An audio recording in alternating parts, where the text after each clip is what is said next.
அனைவருக்கும் ஆப்த நமஸ்காரம். தீக்குச்சியில் விளக்கு படுத்தக்கூடாது. தீக்குச்சியில் விளக்கு படுத்தினால் தெய்வங்கள் நம்ம பிரார்த்தனையிட்டு வரமாட்டாங்க.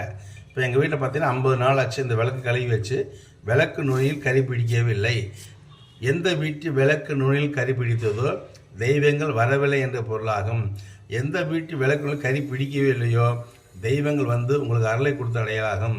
உங்களுக்கு இன்னும் சந்தேகமாக இருந்தால் நீங்கள் ஒரு கல்யாண வீட்டில் போய் பாருங்கள், குத்துவிளக்கு படுத்துவாங்க, கணபதி ஹோமத்துக்கு குத்துவிளக்கு படுத்துவாங்க. அதே மாதிரி வந்து பார்த்திங்கன்னா விளக்கு பூஜையும் பண்ணுவாங்க. அந்த பூஜை முடிச்சு பார்த்திங்கன்னா அந்த கடைசியாக என்ன முடிஞ்சதுக்கப்புறம் கரியாக பிடிச்சிருக்கும். கை பிடிச்சால் தெய்வங்கள் வரவில்லை என்று பொருளாகும்.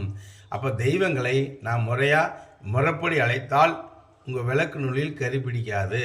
இந்த ரகசியத்தை இந்த உலகில் முதன்முறையாக இறைசக்தி மையத்தில் தெய்வ வழிபாடு கற்றுத்தரப்படுகிறது.